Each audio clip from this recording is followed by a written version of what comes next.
Selamat bertemu kembali dengan kami di Jemaat Fisdak pada saat ini di Amerika di New Jersey sudah malam hari ya. Jadi selamat malam buat saudari sekalian umat-umat Tuhan di Jemaat Fisdak yang sudah juga bergabung tentunya dan juga saudara lainnya dari California, dari Indonesia dan dari mana saja yang sudah bersama-sama dengan kita di acara ibadah kita. Seperti biasa kita akan mendengarkan sebuah lagu pujian dan kemudian doa buka yang akan dibawakan oleh Saudari Lucy yang akan berdoa bagi kita semua dari California. Silakan, Dek.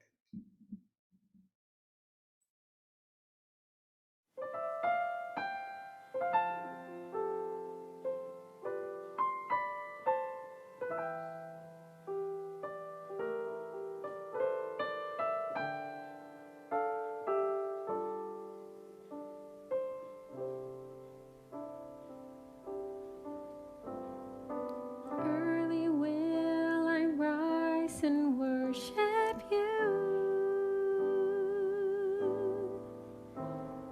giving you thanks for all that you do. My sacrifice of praise I offer you, and you bring to me that sweet melody. You are my song, you are my song, you are the reason I sing this song to you. You are my song, you are my song, you are the reason I sing to you. Early will I rise and worship you,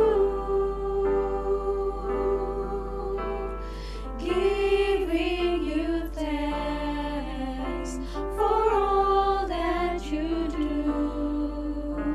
My sacrifice of praise I offer you, and you bring to me that sweet melody. You are my song, you are my song,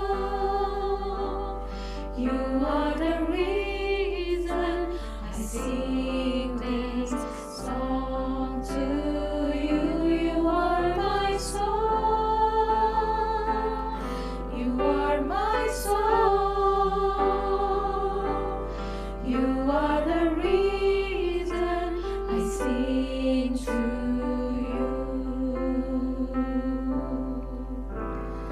I will sing a new song unto you, words from my heart, broken apart. There is nothing I would rather do, for you are my joy, to you I employ. You are my song, you are my song, you are the reason I sing this song to you.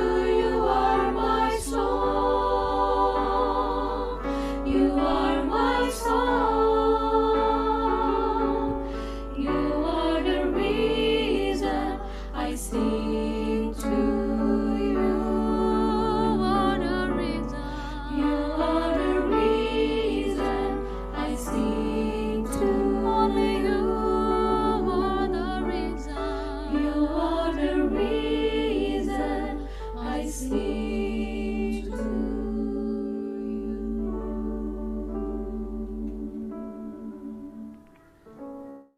Tentunya kita bersyukur atas lagu pujian yang telah dibawakan oleh sahabat-sahabat dari Saudara Elisa Siregar ya, alumni dari saya percaya dari Salemba ya, sekolah Advent kita di Salemba.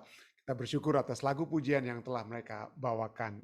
Bahwa Tuhan adalah alasan kenapa kita harus menyanyi. Mungkin salah satu hal yang dapat kita lakukan ya, pada saat kita mengalami kelemahan atau kita merasakan pencobaan yang begitu hebat dan kita seperti merasa lemah dan lain sebagainya, maka salah satu yang dapat kita lakukan adalah menyanyi. Dan saya percaya pada saat kita menyanyi atau apalagi menyanyikan lagu-lagu yang membawa kita untuk melihat pengorbanan Yesus di kayu salib, maka semua penderitaan kita ataupun kelemahan-kelemahan yang sementara kita alami itu dengan pertolongan surga akan diangkat. Baik saudara sekalian, mari kita mendengarkan doa buka yang akan dibawakan oleh Saudari Lucy yang akan berdoa dari California. Silakan Saudari Lucy. Kita berdoa. Bapa kami yang ada di surga, segala kepujian, kehormatan, kebesaran hanya diperuntukkan bagi Engkau Tuhan.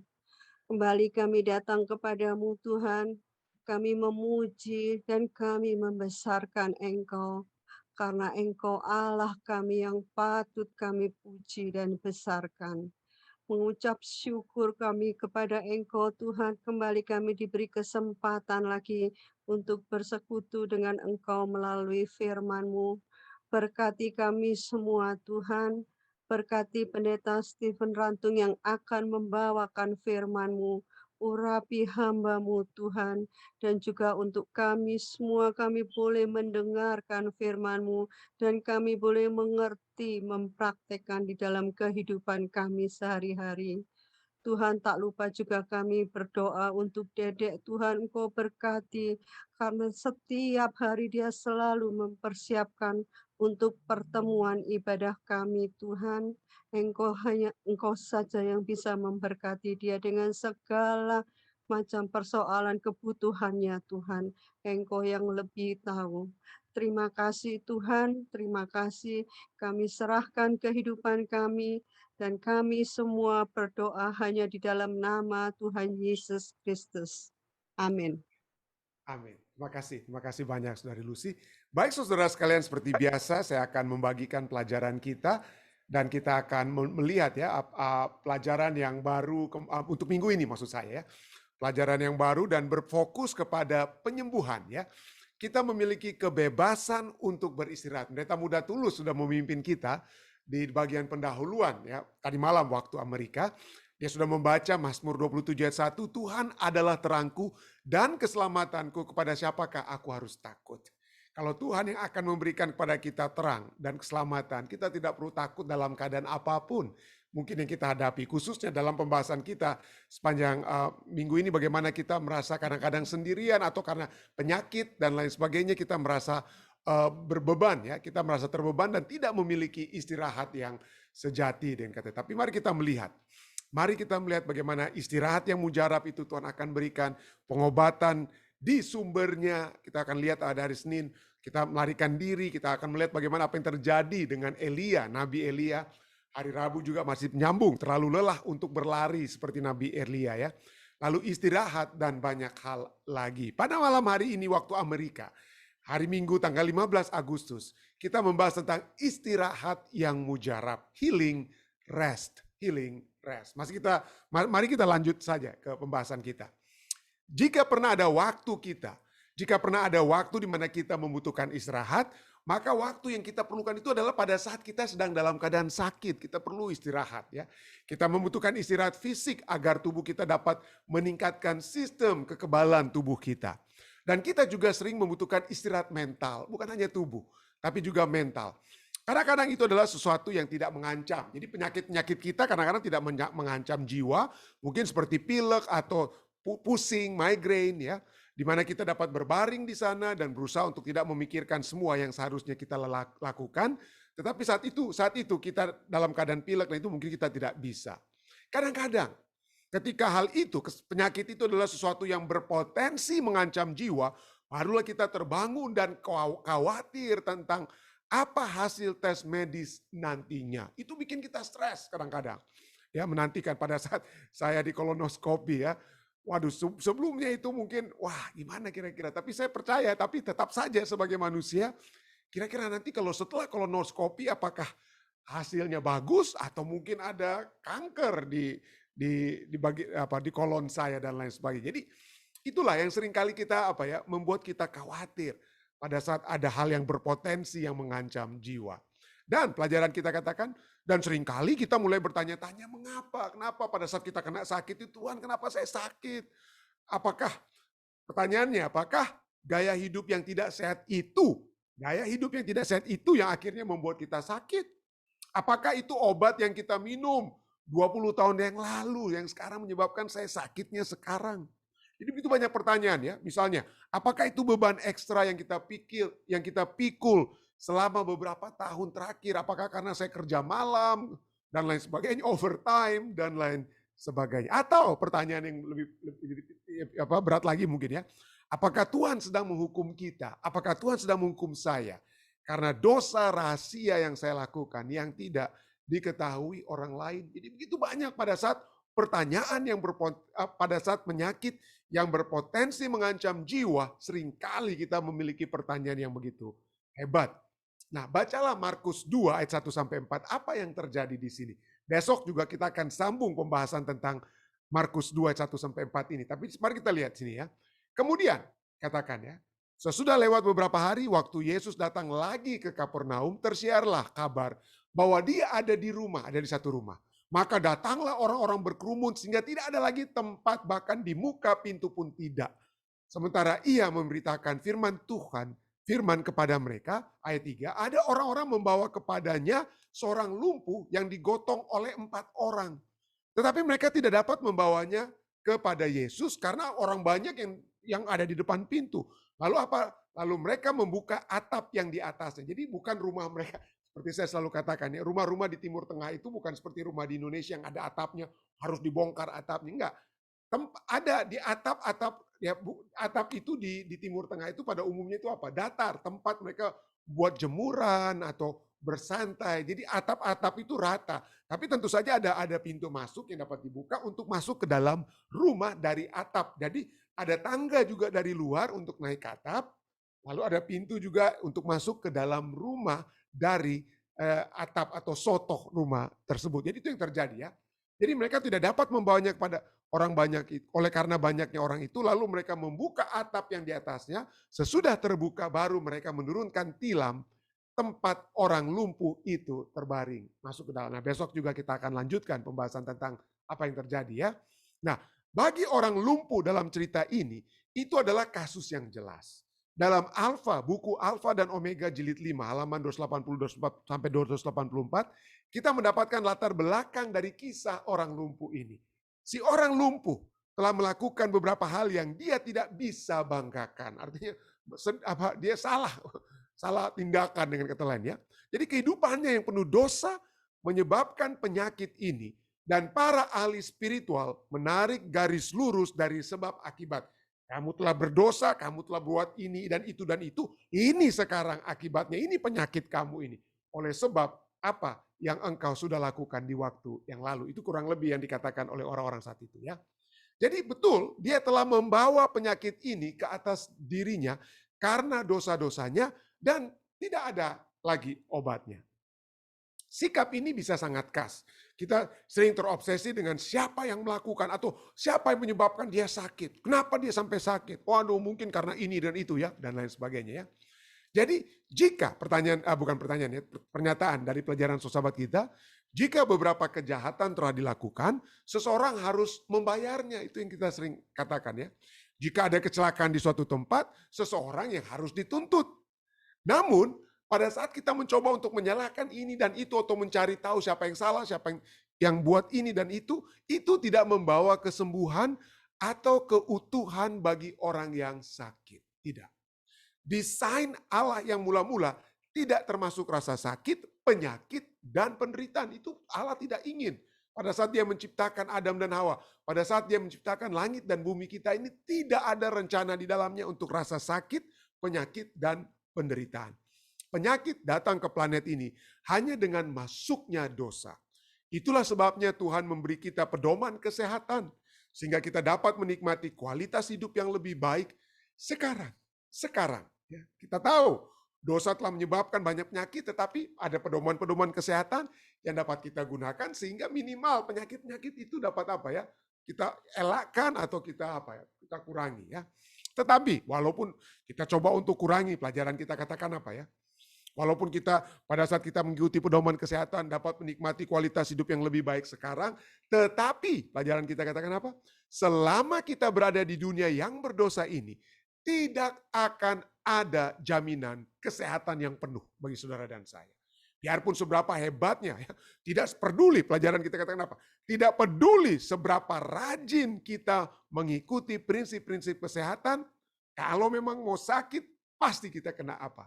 Kena penyakit. Tapi bukan berarti kita harus menyerah begitu saja, ya, tidak ikut lagi prinsip kesehatan. Jangan jadi dengan artinya bahasa Indonesianya jangan bodoh sendiri, saudara. Kalau Tuhan sudah katakan ini yang terbaik ya, ada pedoman kesehatan lalu kita tidak ikuti ya mungkin ya seperti pernyataan tadi. Jadi seperti bodoh sendiri ya. Tapi kalau kita bisa kurangi, tentunya kita akan mengurangi. Pelajaran kita kemudian lanjutkan. Kabar baiknya adalah bahwa Allah dapat memberi kita istirahat. Entah kita sakit atau sehat. Entah dalam penyakit kita adalah akibat dari perbuatan kita sendiri atau kelalaian orang lain. Apakah itu karena genetika dari kita atau hanya produk sampingan dari hidup di dunia yang penuh dosa ini. Tuhan tahu bagaimana memberi kepada saudara dan saya istirahat. Ya. Beban yang terangkat termasuk pada pembahasan kita saat ini. Beban penyakit. Ya. Saat seseorang sakit, tidak baik untuk mulai menyalahkan. Jadi kita tanya, kenapa kamu sakit? Wah kamu ini karena begini-begini. Mungkin tidak seperti harus begitu ya. Tapi pada saat yang sama, mengapa dapat memahami penyebab penyakit dalam beberapa kasus merupakan langkah penting menuju penyembuhan dan apa? Pemulihan. Penting juga, walaupun kita tidak akan menyalahkan, tetapi kita juga perlu sadar, kenapa saya sakit? Ya gimana saya nggak sakit kalau saya cuma tidur 2-3 jam setiap harinya? Bagaimana saya sakit kalau saya hanya makan makanan yang tidak sehat misalnya? Bagaimana saya sakit kalau saya cuma apa? Tidak bergerak, saya tidak memiliki sinar matahari, tidak berolahraga. Jadi Tuhan memiliki pedoman dan kita juga perlu mengetahui pedoman tersebut dan perlu melakukannya. Sehingga pada saat kita apa? Mengalami penyakit, maka kita dapat apa? Diingatkan kembali. Tapi jangan apa ya? Jangan saling menyalahkan dengan kata lain. Jadi masalah penyakit ini apa ya? Penting sekali ya, penting sekali. Kenapa penting sekali? Kenapa? Saya tidak tahu kalau ada banyak hal yang yang tidak terkait dengan penyakit. Banyak sekali hal yang sangat terkait dengan penyakit. Kalau kita sakit, kita tidak bisa kerja, bisa kehilangan pekerjaan. Kalau kita sakit, hubungan-hubungan dalam rumah tangga pun itu kadang-kadang apa ya? Kalau kita sakit, stres, maka bisa apa? Berkurangnya apa? Berkurangnya penghasilan dan lain sebagainya. Maka akan juga dapat menjadi masalah dalam rumah tangga. Walaupun seringkali ya, kita sudah tahu, kita bukan seringkali, kita setiap kali kita mengadakan sumpah atau mendengar orang mengadakan sumpah pernikahan, apa yang selalu dikatakan? In sickness and in health. Dalam kesehatan ataupun dalam kesakitan, kalau kita masuk dalam satu rumah tangga, harus selalu bersama-sama. In sickness and in health. Tidak heran, ada satu Patty Davis dia katakan, ya, it is one thing to show our love for someone when everything is going fine and life is smooth. Gampang sekali kita apa? Menunjukkan cinta kita kepada saat semuanya baik-baik saja, sehat-sehat saja. Jadi pada saat saya mengucapkan sumpah pernikahan dengan istri saya waktu itu ya 28 tahun yang lalu, dalam suka, dalam duka, dalam sakit atau dalam penyakit, pada saat saya sakit atau tidak sakit, gampang karena masih sehat, masih kuat. Saya waktu itu kami berdua masih sekitar 26 tahun, ya 26 tahun waktu kami menikah, masih kuat. Tetapi pada saat mulai sakit, bagaimana nantinya? Itu yang rame kan. Pada saat semuanya itu, dia katakan, Patty Davis katakan waktu masih sehat, waduh masih mesra. But when the in sickness and in health part kicks in, tapi pada saat penyakit itu masuk, dikatakan, and sickness does enter your life, dan penyakit itu betul-betul masuk, then you are tested, maka Anda akan diuji, dan ketahanan Anda akan diuji. Ini memang kalau kita sakit itu dapat rame, walaupun mungkin tidak merupakan penyebab ya, penyebab perceraian yang utama, tetapi kita tahu ini ada dapat mengganggu hubungan apa? Hubungan dalam rumah tangga. Dan penyakit itu tidak bisa kita elakkan. Itu pada saat kita semakin tua, maka semakin kita akan melihat apa? Oh moment. Nah, kenapa saya katakan oh moment? Ya, kalau Anda masih muda, wah, Anda nggak pernah bilang mungkin tidak pernah memiliki oh moment tersebut. Tapi begitu kita sudah semakin tua ya, kayak saya gitu, semakin tua, pas bangun pagi, aduh, kenapa ini tangannya sudah susah diangkat? Ya, udah lebih sering kramnya gitu. Jadi selalu, kenapa kaki saya, kenapa udah sukar untuk digerakkan? Ya, ada begitu banyak yang kemudian terjadi dalam kehidupan saya yang aduh, atau dengan kata lainnya, aduh, kenapa ini? Kenapa ini? Jadi itulah yang terjadi. Dan artikel ada satu hal yang sehubungan dengan saya katakan tadi marriage vow ya. Artikel yang berjudul How Can a Major Illness Affect a Marriage and Divorce? Jadi bagaimana kira-kira penyakit yang besar ya, yang itu dapat memberikan efek negatif terhadap apa? Pernikahan dan juga dapat menuntun kepada apa? Kepada divorce. Nah, ini berapa fakta ini dikatakan dalam artikel ini ya. Beberapa fakta tentang divorce and major illness. Ya, ini penelitikan ya. Ini walaupun ini hanya rangkuman, tapi ini berdasarkan penelitikan yang saya sudah lihat juga sumber-sumbernya ya. Ya, poin pertama, as expected katakan ya. Seperti diharapkan pada saat kita semakin tua, maka penyakit kita itu akan semakin bertambah. Dan apalagi, pada umumnya ya, yang lebih banyak sakit di dalam rumah tangga itu suami. Poin kedua, husband experience higher rates of illness than wives. Para pria, para suami lebih gampang kena penyakit daripada para istri. Tidak heran COVID-19 ini sudah penyelidikan, saudara. Lebih banyak yang mati itu laki-laki daripada perempuan. Ya mungkin karena perempuan daya tahan tubuhnya lebih kuat mungkin ya. Karena bisa melahirkan dan lain sebagainya. Dan lebih kuat. Tetapi banyak research after research menyebutkan laki-laki itu yang lebih banyak sakitnya daripada perempuan. Ya. Nah kalau laki-laki yang sakit, perceraian itu kurang terjadi. Kenapa? Karena istri itu lebih telaten untuk jaga suami pada saat suami sakit. Ini penyelidikan, saudara. Ya, penyelidikan di Amerika. The onset of an illness for a husband does not increase the likelihood of the divorce. Kalau suami sakit, maka perceraian itu tidak terlalu tidak menjurus ke perceraian pada umumnya. Tetapi kalau istri yang sakit, maka tingkatan untuk menuju ke perceraian itu naik 6%. Kalau laki-laki yang sakit 0% dengan kata lain. Istri yang bisa jaga. Tapi kalau istri yang sakit, laki-laki nggak bisa jaga. Makanya bisa rame terus, berkelahi terus. Sampai ujung-ujungnya ada kemungkinan perceraian itu naik jadi 6%. Bukan 100%, tetapi naik menjadi apa? 6% daripada pasangan yang sehat. Ya. Dengan kata lain, kenapa? Kenapa ini bukan hanya karena suami yang tidak jaga istri, tetapi kalau sampai wanita atau istri sakit, sampai lebih sakit, ya mereka jarang sakit. Tetapi kalau sampai wanita sakit itu berarti parah sekali. Itu pasti parah sekali ya. Pada saat wanita mengalami chronic illness, penyakit yang berat, dikatakan apa ya? Maka fisik dia lebih punya stres. Wanita akan lebih stres secara bukan hanya fisik tapi juga psikologis. Itulah sebabnya apa? Itulah sebabnya perceraian itu jadi apa ya? Jadi meningkat ya. Suami tidak sabar, istri juga lebih betul-betul rasa sakit. Jadi inilah boleh dikatakan ya.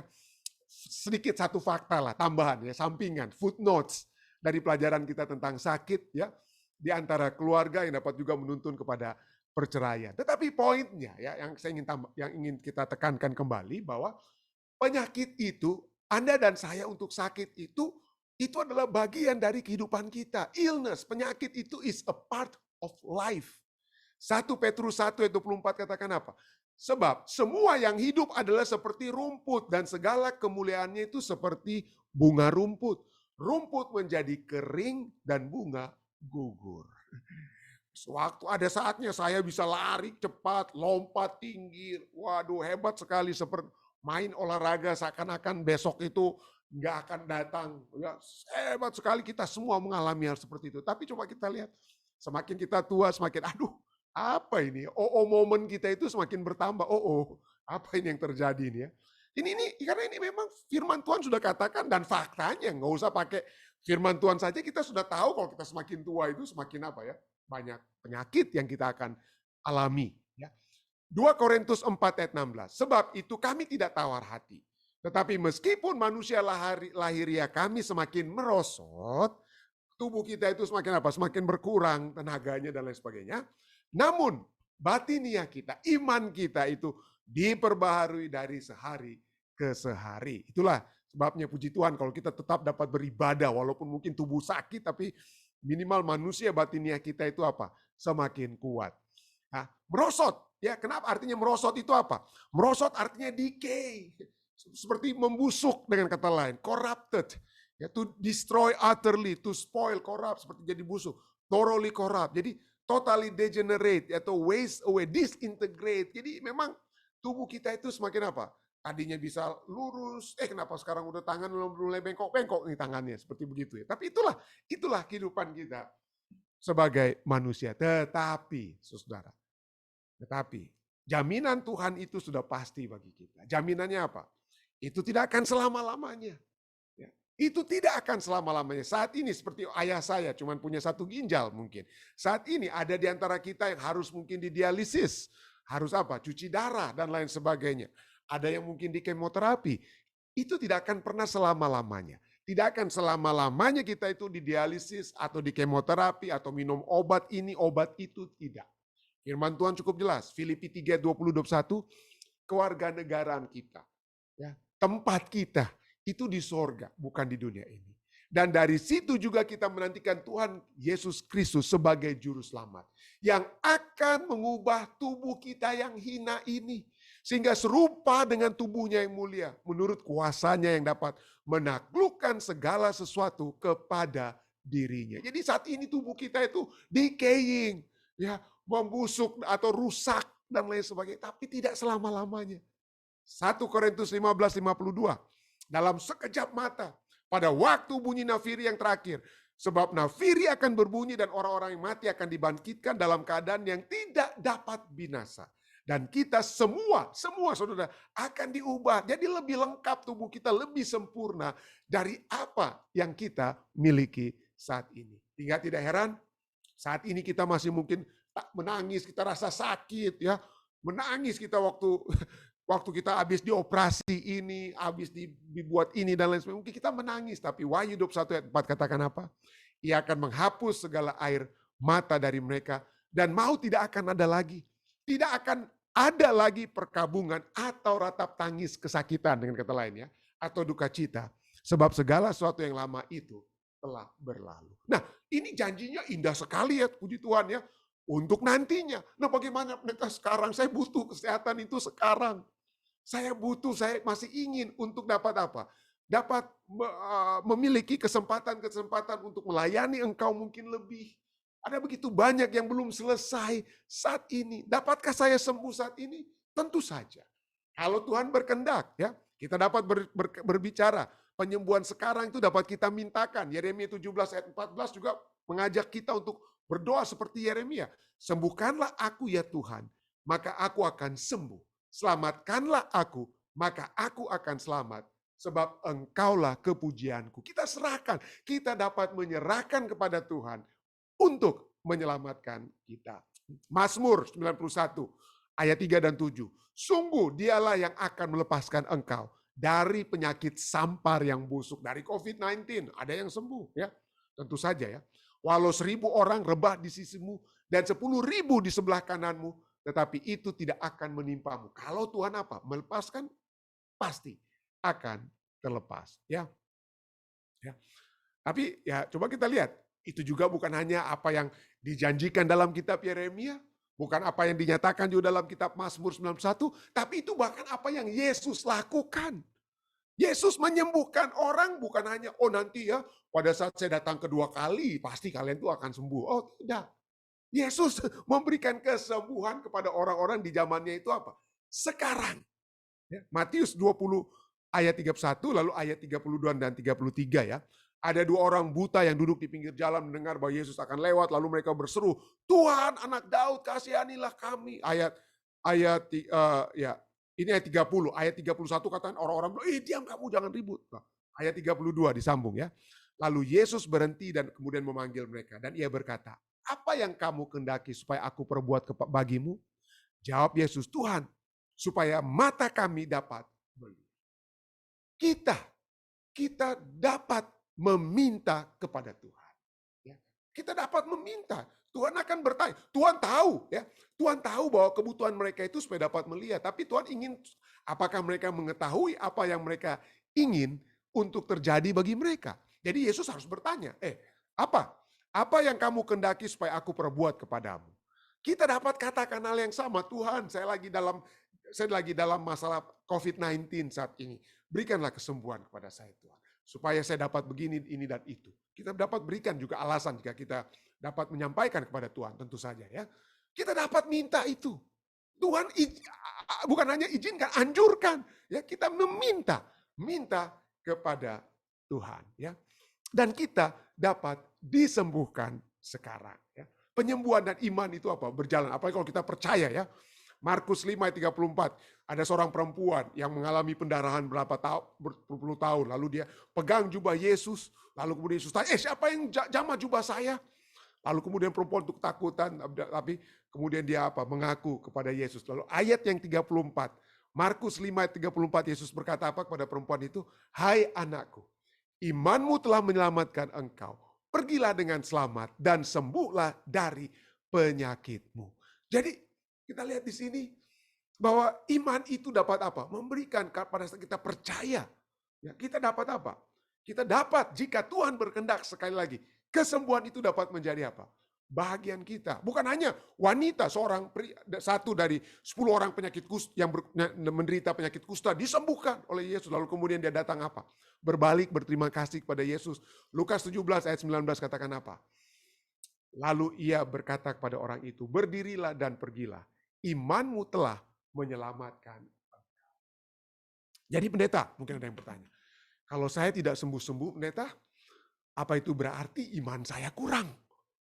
Padahal pendeta saya sudah berdoa, saya bahkan sudah berpuasa, saya sudah bikin ini dan itu, kenapa saya tidak sembuh? Ya. Nah pertanyaannya, sebelum saya menjawab pertanyaan Anda, jika ada yang bertanya, "Tuhan, pendeta atau Tuhan, saya sudah serahkan semua, saya sudah percaya, tapi kok saya tidak sembuh-sembuh." Nah, betul sekali penyembuhan ini seperti yang dilihat oleh Yesus ini, itu berhubungan dengan iman. Itu tidak dapat dielakkan. Ayat-ayat yang kita sudah baca ini, Markus 5, Lukas 17 itu menyatakan penyembuhan itu dihubungkan dengan apa? Dengan iman. Tetapi juga kalau kita lihat penyembuhan itu bukan hanya dihubungkan dengan iman, tetapi juga dengan apa? Dengan pengetahuan Tuhan. Walaupun tidak ada iman di dalamnya. Loh, bagaimana pendeta? Kok bisa orang sembuh tanpa iman? Bukan hanya sembuh tanpa iman, saudara-saudara. Bangkit tanpa iman pun ada. Boleh dikatakan ya, walaupun mungkin ada imannya, tapi kita tidak lihat. Apa contohnya? Apa pendeta punya bukti? Ada orang dibangkitkan tanpa iman. Loh iya, ada buktinya saudara ya. Ada buktinya. Lukas 7 ayat 12-14. Setelah Yesus katakan apa ya? Setelah Yesus dekat pintu gerbang kota, ada orang mati diusung keluar. Siapa yang mati? Anak laki-laki. Anak tunggal ibunya yang sudah janda. Dan orang yang sudah janda ini, dengan kata lain, ini pengharapan masa depan seorang janda di zaman dahulu itu ada di tangan apa? Anak-anak mereka. Mereka lah itu apa? Pensiun, jaminan pensiun seorang ibu janda. Ya, dia tidak punya lagi suami, dia tidak punya lagi mungkin keluarga. Satu-satu harapan untuk janda ini adalah apa? Anaknya itu. Dan sekarang anak tunggalnya itu dikatakan apa? Mati. Dan banyak orang dari kota itu menyertai janda itu. Dan ketika Tuhan melihat janda itu, tergeraklah hatinya oleh belas kasihan. Lalu ia berkata kepada janda tersebut, "Jangan menangis."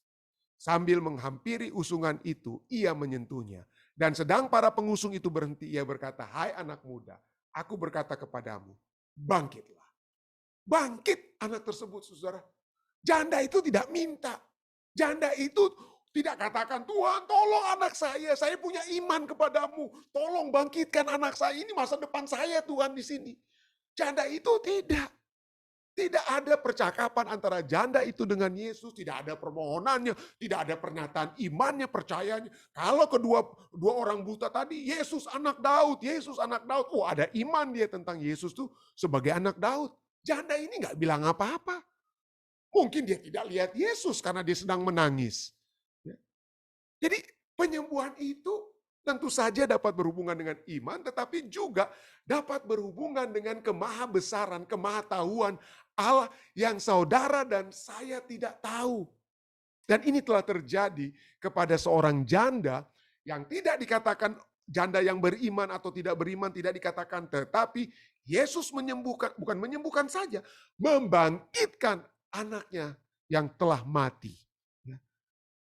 Oleh sebab apa? Karena dia memiliki belas kasihan. Nah, poinnya, mari kita jawab.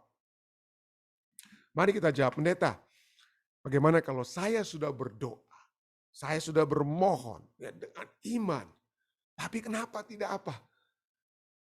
Kenapa tidak sembuh-sembuh? Apa kira-kira jawaban saudara dan saya? Saya tidak dapat menjawab. Saya tidak dapat menjawab pertanyaan jika ada yang ingin bertanya seperti itu. Tapi saya mungkin dapat memberikan, kalau Yesus dapat menjawab dengan kata lain pada saat ini. Mungkin inilah yang akan Yesus katakan kepada saudara. Apa yang dapat Yesus katakan?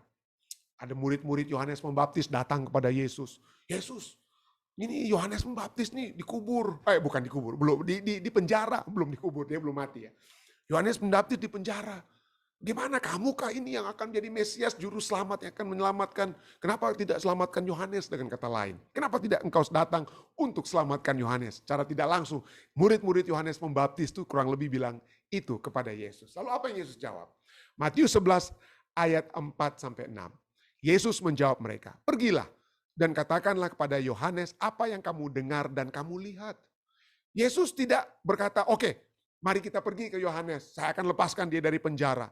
Mari kita pergi kepada Yohanes, kita akan lepaskan dia dari masalahnya. Mungkin Yohanes lagi sakit di dalam penjara, mari kita sembuhkan dia, keluarkan dia dari dalam penjara. Yesus tidak. Tapi kemudian apa yang Yesus buat? Cukup aneh. Ya, apa yang kemudian Yesus, jawaban Yesus ya, katakanlah kepada Yohanes apa yang kamu dengar dan kamu lihat. Apa itu? Orang buta melihat, Yesus gantinya apa? Pergi ke Yohanes, tapi Yesus sembuhkan orang lain. Orang buta melihat, orang lumpuh berjalan, orang kusta menjadi tahir, orang tuli mendengar, orang mati dibangkitkan, dan kepada orang miskin diberikan kabar baik. Orang-orang lain Yesus sembuhkan. Yesus lakukan sesuatu. Ayat 6. Dan berbahagialah orang yang tidak menjadi kecewa dan menolak aku. Nah ini aneh kan? Maksudnya anehnya ini apa yang Yesus katakan kepada murid-muridnya itu, murid-murid Yohanes, jangan kecewa, jangan menolak aku. Ini kok nggak nyambung? Kok tidak tidak terhubung dengan apa yang dia lakukan? Kalau dia menyembuhkan orang buta, orang lumpuh, orang kusta, orang mati dibangkitkan, bukankah mereka itu apa? Menjadi orang yang berbahagia. Kenapa sekarang Yesus harus tambah dengan satu pernyataan, berbahagialah orang yang tidak menjadi kecewa dan menolak aku. Kenapa harus kecewa dan menolak Yesus? Jawabannya simpel. Saudara-saudara ya. Mungkin jawabannya simpel. Simpelnya kenapa? Artinya begini, Yesus katakan begini. Kamu melihat kamu lihat orang-orang buta sekarang melihat. Orang lumpuh berjalan, orang kusta menjadi tahir, orang tuli mendengar, orang mati dibangkitkan, orang miskin diberikan kabar baik. Tapi kalau kamu tidak alami, kalau Yohanes tidak alami, tidak lepas, tidak sembuh dari penyakitnya, jangan jadi kecewa dan menolak aku. Dengan kata lain, apa yang Yesus sedang lakukan saat itu, dia tidak bisa lakukan untuk semua umat manusia pada saat itu. Pada saat Yesus berkata orang mati dibangkitkan, yang dibangkitkan oleh Yesus itu kurang lebih hanya 3 orang. Ada beribuan atau mungkin ratusan ribu atau mungkin jutaan orang ada yang masih di dalam kubur, di zaman tersebut yang Yesus tidak bangkitkan. Ada begitu banyak orang yang sakit yang Yesus tidak sembuhkan. Ada orang bahkan seperti Yohanes Pembaptis sendiri, sekalipun yang ada di dalam penjara, tetapi tidak Yesus lepaskan. Jadi kalau saja kita tidak mendapatkan apa yang Yesus telah lakukan untuk memberikan satu rasa yang Yesus lakukan pada saat di dalam dunia.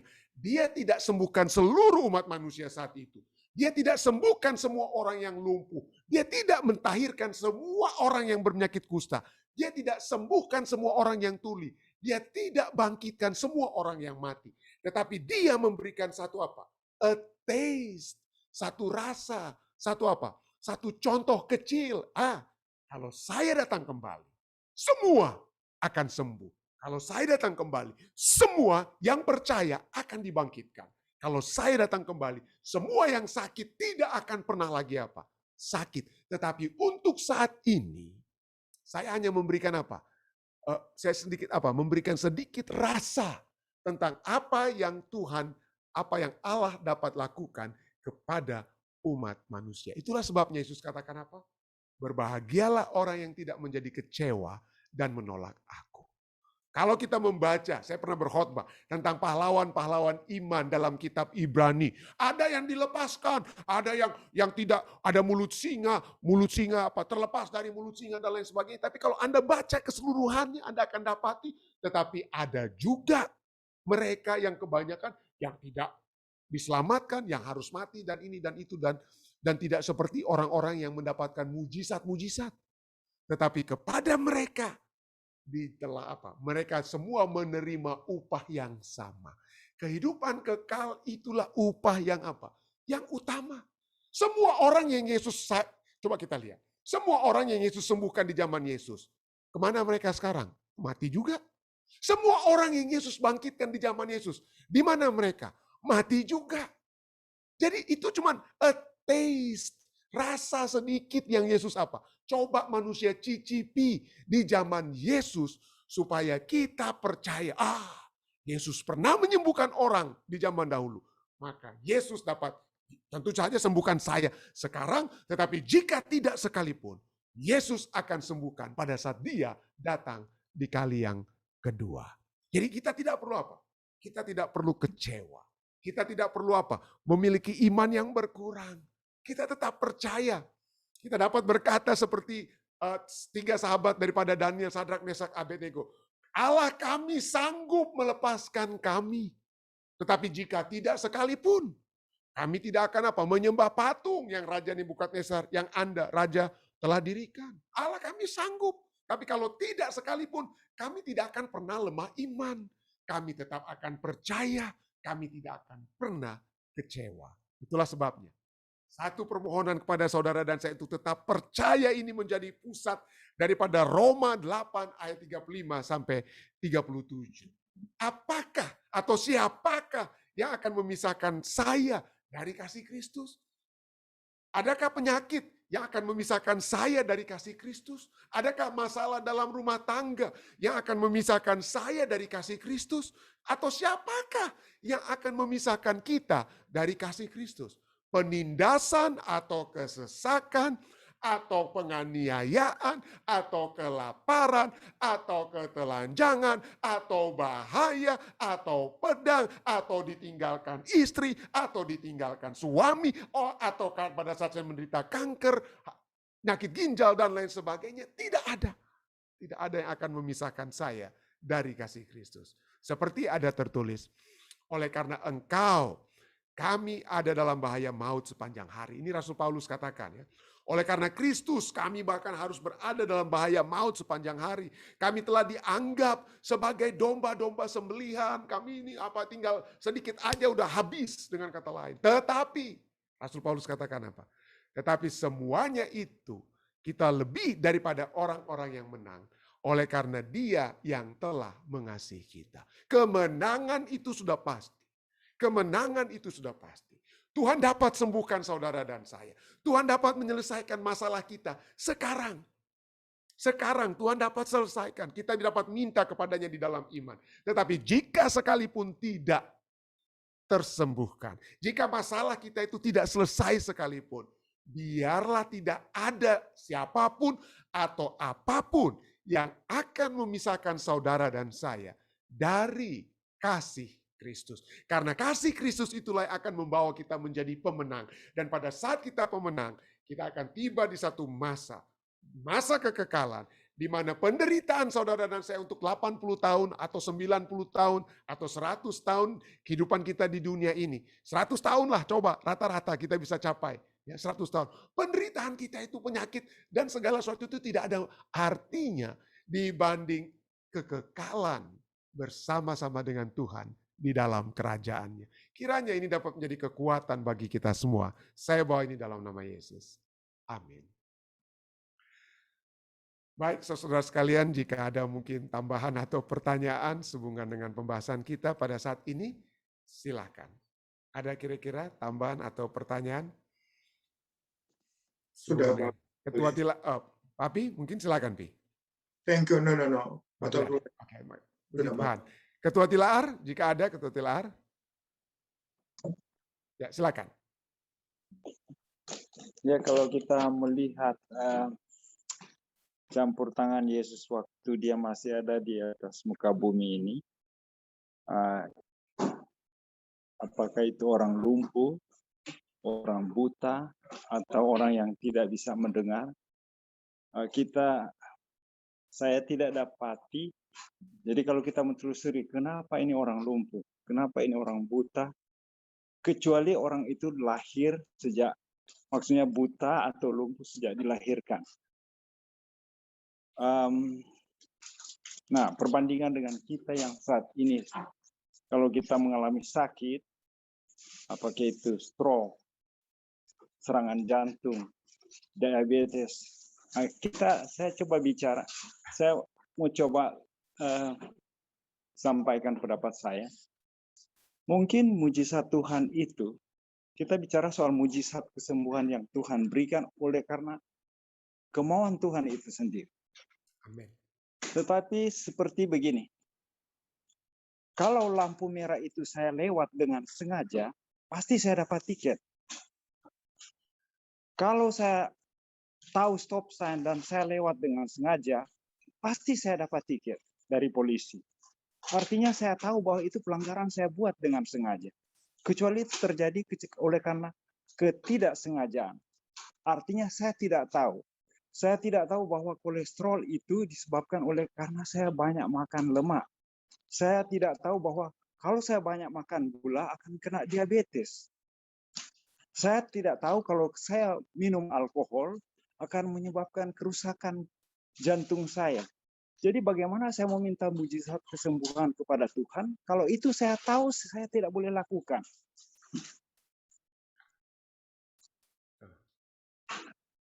Itu saja. Ya, betul sekali. Betul sekali Ketua Tilar ya. Betul sekali.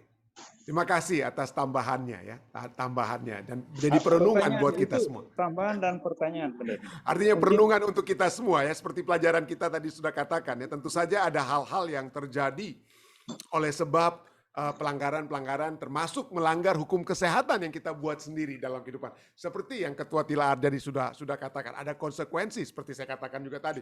Kalau saya cuma tidur 2-3 jam setiap hari, bagaimana saya bisa memiliki atau daya tahan tubuh yang kuat kalau saya tidak berolahraga dan lain sebagainya. Tentu saja ada akibat-akibat. Itulah sebabnya pelajaran kita katakan Tuhan sudah memberikan apa ya? Buku pedoman apa? Kesehatan arti istilahnya ya.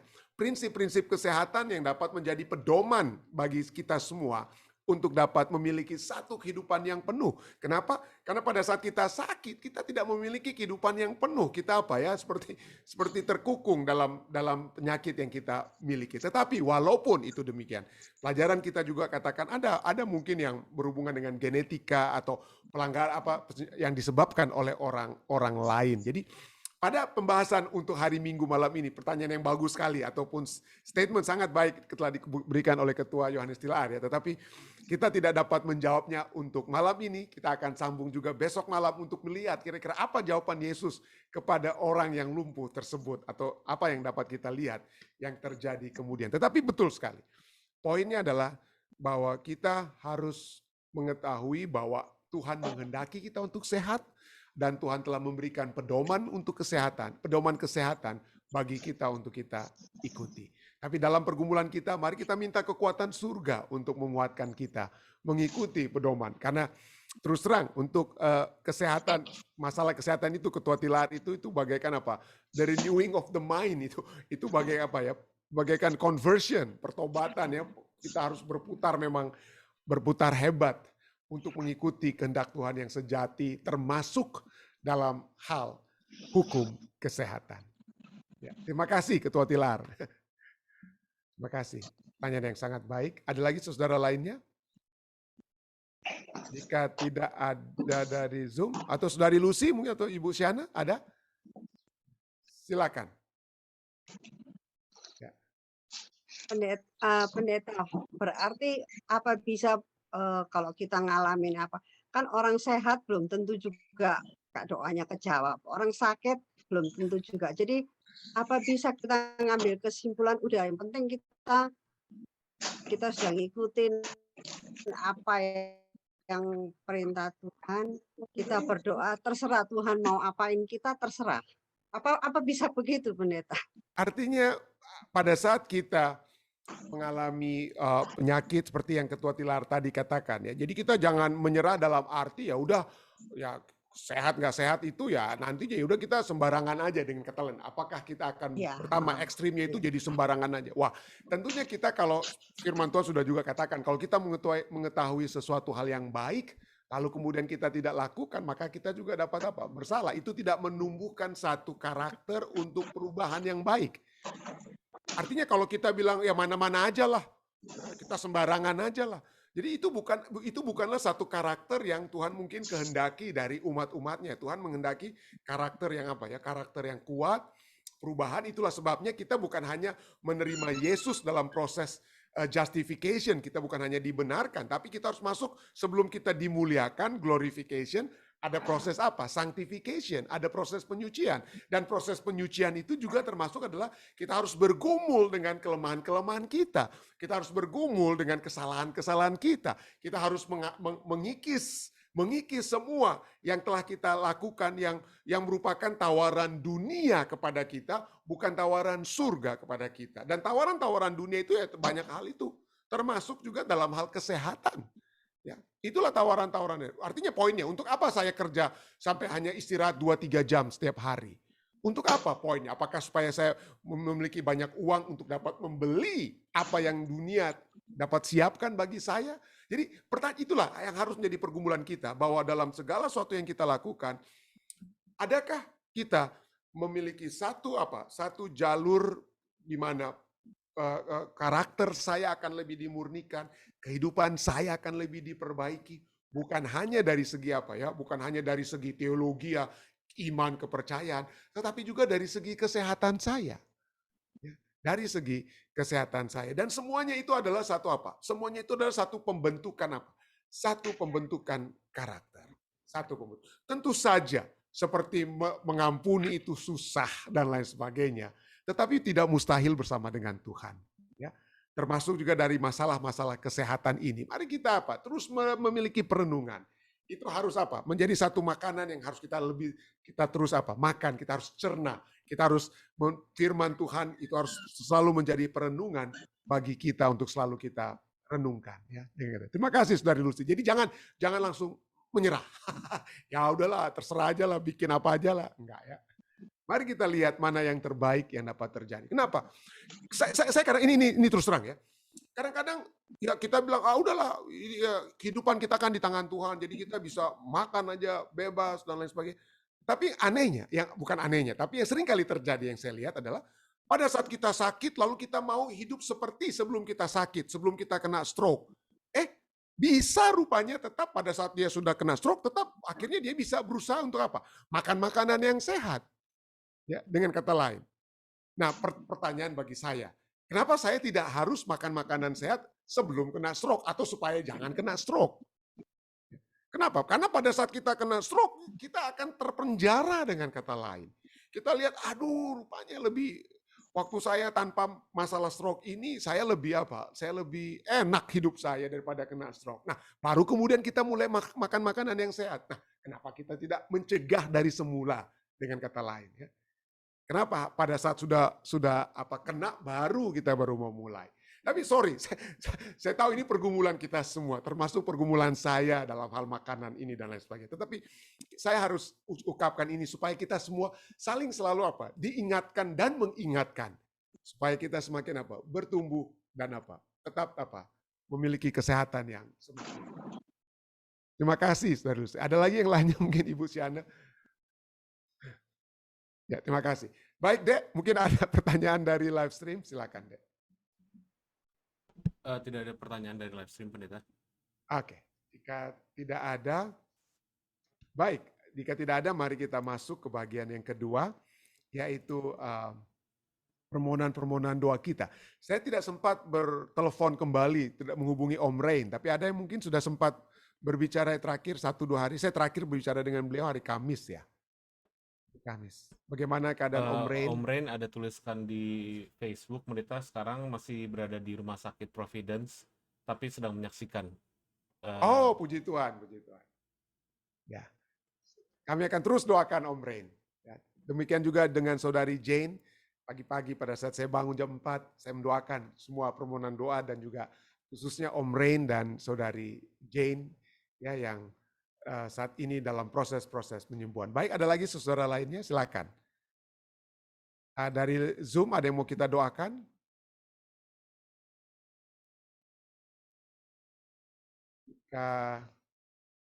Ya. Baik, ada lagi dari live stream, Dek, yang mau kita doakan? Silakan, Dek. Oh, Eti angkat tangan, silakan, Eti. Terima kasih. Tolong doakan, puji Tuhan si Verly sudah melahirkan. Oh. Melahirkan, maka Sus Kathleen bilang hari ke Jumat malam ya. Terus doakan supaya tetap sehat Verly dan baby.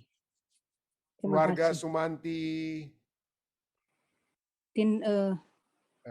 Siapa? Tinungki. Sorry. Tinungki, ya. Ya. Tinungki untuk bayi. Nama boleh Eti tahu nama babynya? Adrian atau apa? Adriel atau apa? Oh, oke, kita sebutkan aja baby daripada keluarga Sumanti Tinungki. Ya, oke. Punya perempuan, saya lupa itu nama. Oke. Terima kasih, Eti. Pendeta. Sama-sama, Tuhan berkati. Oke, ada lagi yang lainnya, Dek? Silakan, Dek. Ada beberapa ini dari live stream, Pendeta. Lumayan banyak. Kita akan juga berikan kepada tim doa. Cuman yang mungkin kita bisa doakan pada saat ini. Yang pertama dari saudara kita dari Malaysia, Naslin Lumbasi. Katanya dia tolong doakan Datu atau mungkin grandpa-nya ya Pendeta ya, Lodiun Gopok yang sedang berada di rumah sakit karena ada. Namanya siapa? Sorry, Dek. Datuk siapa? Lodiun Gopok. Wopo? Gopok, Gopog. Gopok. Oh. Yang sedang berada di rumah sakit, sedang sakit. Lalu dari Tante Ceci katanya tolong doakan Ibu Sin Karundeng yang sedang sakit di Manado dan juga perjalanan dari Fris ke Anto dari Jakarta ke Manado. Sakit ya? Iya. Lalu siapa yang dalam perjalanan? Fris ke Anto Karundeng untuk menemui ibunya dari Jakarta ke Manado. Oh, oke. Lalu dari Oce Kapahang katanya tolong doakan Elvira Kalalo Pendeta yang sedang sakit. Elvira Kalalo? Iya. Oh. Dan juga tolong doakan perjalanan dari Miriam yang akan kembali ke California besok Pendeta. Oh, oke. Ya, Miriam ya. Baik, ada lagi? Yang lainnya mungkin tim doa akan bawakan gitu Iya, deh Pendeta. Ya? Oke.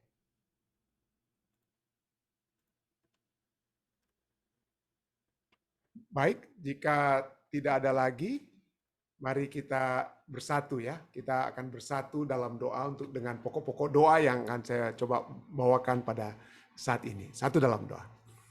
Bapa yang penuh kasih dalam takhta kerajaan surga, terima kasih Tuhan karena kami memasuki satu minggu bekerja di waktu Amerika ini dengan memulaikan juga pada malam hari ini waktu New Jersey pembahasan firman-Mu yang mengajak kami untuk dapat memiliki satu istirahat, satu rest yang sejati walaupun di tengah-tengah tantangan kehidupan seperti penyakit dan tantangan-tantangan kehidupan yang lainnya yang kami miliki. Kami percaya Tuhan, Engkau dapat membawa kami keluar dari penyakit-penyakit kami. Kami percaya Engkau dapat membantu, memberikan kelepasan dari masalah-masalah keluarga dan hal-hal lain yang terjadi dalam kehidupan kami masing-masing. Tapi kami percaya Tuhan, apapun yang terjadi saat ini, kami tidak akan memiliki iman yang mempertanyakan atau memiliki kelemahan iman atau mempertanyakan kasih-Mu yang besar bagi kami semua.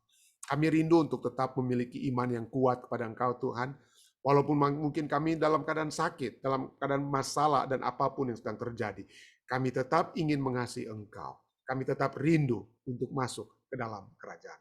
Pada saat ini juga Tuhan kami datang untuk membawakan permohonan-permohonan doa kami. Hamba-Mu secara khusus ingin doakan Om Rain, Om Pendeta Rain ke Saul ya Tuhan. Jamahlah dia. Kami rindu untuk terus-menerus Tuhan dapat menggunakan Om Rain untuk menjadi saluran berkat surga. Untuk memberikan kekuatan bukan hanya kepada keluarganya, tetapi kami semua umat-umat Tuhan yang selalu berbakti bersama-sama dengan Om Rain. Kiranya kesehatan, kekuatan dapat menjadi bagian Om Rain Tuhan. Sehingga dia akan terus menjadi juru kabar-Mu Tuhan kepada siapa saja. Berkati juga Tante Evelyn yang juga menjaga merawat Om Rain. Kiranya kesehatan bagi Tante Evelyn juga dapat Tuhan pertahankan. Dan mereka berdua akan selalu berada di dalam kasih surga. Hamba-Mu juga ingin berdoa bagi saudari Jane Rononu dalam keadaan sakit juga saat ini di Philadelphia. Tuhan akan selalu menyertai Jane. Memberikan selalu kekuatan kepadanya. Memberikan pengharapan yang tidak akan pernah goyah. Dia sudah memiliki kekuatan iman yang teguh Tuhan. Tetap percaya kepadamu. Dan biarlah ini dapat selalu membawa Jane kepada satu kehidupan yang penuh bersama-sama dengan Engkau. Biarlah tidak ada yang akan menghalangi Jane dalam kasihnya kepada Engkau. Berikanlah juga kekuatan bagi Ibu Siana Laloan di Indonesia. Kiranya kekhawatiran ataupun hal-hal yang dapat mengganggu pemikiran oleh sebab anak yang dalam keadaan sakit di Amerika. Kiranya Tuhan akan membantu Ibu Siana agar tetap memiliki kekuatan yang sejati yang datangnya dari Engkau, ya Tuhan. Dan pada saat ini Tuhan kami juga datang membawakan permohonan-permohonan doa lainnya yang sudah dibawakan. Kami ingin berdoa bagi Ibu Friske Karundeng yang dalam keadaan sakit pada saat ini, juga keluarganya. Friske Karundeng akan berangkat ke Jakarta untuk mengunjungi ibunya yang dalam keadaan sakit, Ibu Sin Karundeng. Kami berdoa Tuhan, kiranya Tuhan akan menjamah Ibu Sin Karundeng. Dan dengan pertemuan yang dapat Tuhan berikan, pertemuan indah dengan anaknya Friske Karundeng, maka itu dapat memberikan satu kekuatan yang dapat menjadi bagian daripada Ibu Sin Karundeng. Tuhan berikanlah kepada keluarga ini satu sukacita dari pertemuan dan kesembuhan jika Tuhan tentunya berkehendak. Kami juga terus berdoa bagi saudara-saudari kami yang dalam keadaan sakit yang kami selalu ingin dibawakan dalam doa. Hamba-Mu ingin terus berdoa bagi Bapak Enos Pangalila yang selalu didoakan oleh Tante Omi. Jamahlah dia Tuhan. Kami juga terus berdoa bagi Ibu Nilda Perez, ibu daripada Saudara Angel Luis Marrero Tuhan. Kiranya Tuhan akan memberikan kekuatan kepadanya. Kami juga terus berdoa bagi Bapak Alden Sihota. Kami ingin terus menyebutkan Tante Yeni Poluan Tuhan. Kiranya kekuatan surga akan selalu menjadi bagian Tante Yeni. Kekuatan surga juga akan terus menjadi bagian Ibu Pendeta Paruntu. Kekuatan surga akan menjadi bagian Bapak Johan Tambuun. Dapat juga menjadi bagian Ibu Rosita Lim, Tuhan, ibu daripada saudari Miriam Lim. Dan kami berdoa Tuhan, kiranya dengan kesembuhan kekuatan dari surga, itu dapat menjadi satu hal yang memberikan sukacita kepada keluarga.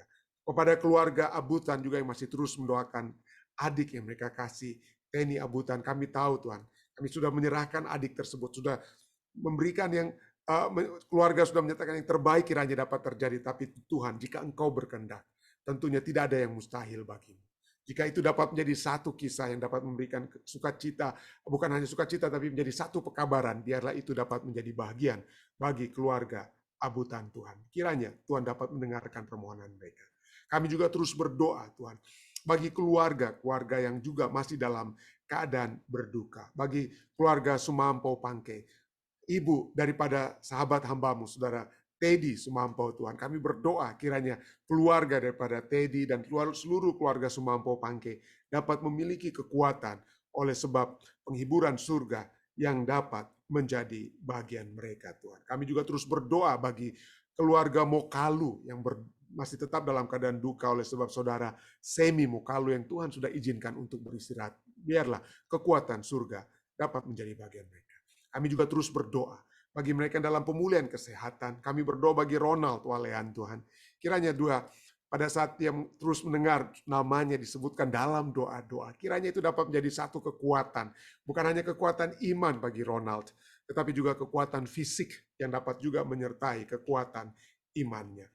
Dan bersama-sama dengan saudara-saudara kami yang sudah berbakti dari Malaysia, saudara Naslin Lumbasi yang sudah berbakti bersama-sama kami ingin berdoa, memohonkan kiranya Tuhan dapat memberikan kesembuhan bagi Datuk Lodiun Gopok yang saat ini berada di rumah sakit. Dan jika Tuhan berkenan, tentunya tidak ada yang akan menghalangi kesembuhan surga yang akan menjadi bagian Datuk Lodiun Lopok. Kiranya Tuhan, Engkau mendengar juga permohonan doa ini Tuhan. Kami juga terus berdoa bagi Ibu Eli Cherry yang juga dengan pergumulannya, bagi saudara Huan yang dia selalu ingin kami bawakan dalam doa. Kami juga terus ingin membawakan di dalam doa saudara Joni Kauan yang selalu didoakan oleh keluarga besar Kauan. Kami hambamu juga ingin secara khusus, bukan hanya mendoakan Ibu Erna, tetapi sahabat hambamu, saudari Siska Kauan Tuhan. Kami berdoa kiranya Tuhan akan menyertai Siska, keluarganya, anak-anak dalam pekerjaan pendidikan mereka, kiranya Tuhan akan juga menyertai Siska. Hambamu juga ingin berdoa bagi orang-orang tua kami yang selalu bersama-sama dengan kami, papi, mami yang ada di South Carolina, Bapak Siregar, Bapak dan Ibu Siregar, dan semua yang sudah datang berbakti pada saat ini, kiranya penyertaan dari surga akan menjadi bagian mereka. Menyertai juga keluarga yang berbahagia, keluarga Sumanti Tinungki oleh sebab bayi perempuan yang Tuhan sudah kembali percayakan kepada keluarga Sumanti Tinungki. Kiranya ini dapat menjadi satu sukacita, bukan hanya kepada keluarga besar Sumanti, keluarga besar Tinungki, tapi kami semua yang merasakan kasih Tuhan yang tetap terjadi kepada umat-Mu Tuhan. Pada saat ini hambamu juga ingin berdoa bagi perjalanan Miriam Lim untuk kembali besok ke California. Tuhan, kiranya semua hal yang Tuhan sudah lakukan bagi Miriam, kesuksesan dalam melakukan urusan-urusan di New Jersey, itu akan menjadi satu kekuatan pada saat Miriam kembali ke California, bertemu kembali dengan ketua jemaat kami, Elder Ridwan Lingga. Sukacita surga akan selalu menyertai mereka. Kami juga terus berdoa, membawakan keluarga besar Lingga ke dalam tangan kasih-Mu. Dengan segala pergumulan keluarga ini, urusan-urusan yang harus dilakukan bagi keluarga ini, bagi putra mereka yang ada di Filipina, kami terus berdoa, kiranya Tuhan akan membantu segala sesuatu dapat berjalan sesuai dengan kehendak-Mu Tuhan. Pada saat ini Tuhan, hamba-Mu ingin berdoa secara khusus bagi keluarga di Jemaat Fisdak. Hamba-Mu ingin berdoa bagi Evi dan Angel dalam kehidupan mereka. Tuhan akan selalu menyertai mereka. Tuhan akan selalu menuntun kehidupan mereka, sehingga mereka akan selalu berjalan bersama-sama dengan Tuhan. Membantu, mendekatkan mereka, suami istri, dalam melakukan tugas-tugas kehidupan mereka sehari-hari pekerjaan. Tuhan akan selalu menyertai mereka. Hamba-Mu juga ingin berdoa bagi saudari Cici Welong, Tuhan. Kami berdoa, saudari Daisy Welong, kiranya berkat Tuhan juga akan selalu menjadi bagian saudari Daisy. Dia akan selalu merasakan penyertaan Tuhan kepadanya di Amerika, menyertai bagian keluarganya yang ada di Indonesia, khususnya Jonathan, putranya yang ada di Indonesia. Athan Welong, kiranya Tuhan akan menyertainya. Dan pada saat ini juga, pada saat ini kami hamba juga ingin berdoa bagi Michi dan Evan dan keluarga mereka yang ada di Philadelphia. Bagi keluarga muda ini, kiranya Tuhan akan selalu memberikan kekuatan bagi Michi dan Evan dan keluarga yang Tuhan sudah berikan kepada keluarga ini akan selalu dekat bersatu di dalam Tuhan. Dan hamba-Mu juga ingin berdoa secara khusus bagi saudari Gladys Lasut yang besok hari atau pada saat ini akan merayakan ulang tahunnya yang Tuhan sudah perpanjang umurnya 1 tahun lagi. Tuhan sudah berikan pada besok hari bagi saudari Gladys Lasut. Kiranya Tuhan akan yang sudah menuntun kehidupan Gladys sepanjang 1 tahun yang telah berlalu akan terus menuntun kehidupan Gladys di waktu-waktu yang akan datang. Penyertaan berkat akan selalu menyertai Gladys, khususnya berkat rohani yang akan selalu membawa saudari Gladys lebih dekat dan lebih dekat kepadamu Tuhan. Terima kasih Tuhan, Engkau sudah mendengar dan menjawab doa kami. Sempurnakanlah permohonan kami ini Tuhan. Dan biarlah kami semua dapat selalu dekat dengan Engkau. Melalui pendengaran akan firman-Mu, pembelajaran akan firman-Mu. Dan pada saat kami bagikan pekabaran-pekabaran ini kepada sesama kami. Kiranya itu juga akan menjadi berkat bagi siapa saja akan mendengarkannya. Inilah doa kami Tuhan. Inilah permohonan kami Tuhan. Karena semuanya ini telah kami bawakan hanyalah di dalam nama Yesus Kristus, Tuhan dan Juru Selamat menebus kami. Amin. Sekali lagi terima kasih banyak saudara-saudari sekalian yang sudah bergabung dengan kami di Jemaat Visdak di acara ibadah kita pada saat ini. Kiranya Tuhan menyertai kita, tetap jaga kesehatan, mengikuti pedoman-pedoman kesehatan yang Tuhan sudah berikan dalam Alkitab, dalam buku-buku Roh Nubuat, ataupun melalui apa yang Tuhan telah berikan kebijaksanaan kepada pemerintah. Kita tetap ikuti pedoman-pedoman kesehatan tersebut. Tuhan menyertai kita semua sampai bertemu besok di waktu yang sama. Tuhan memberkati kita.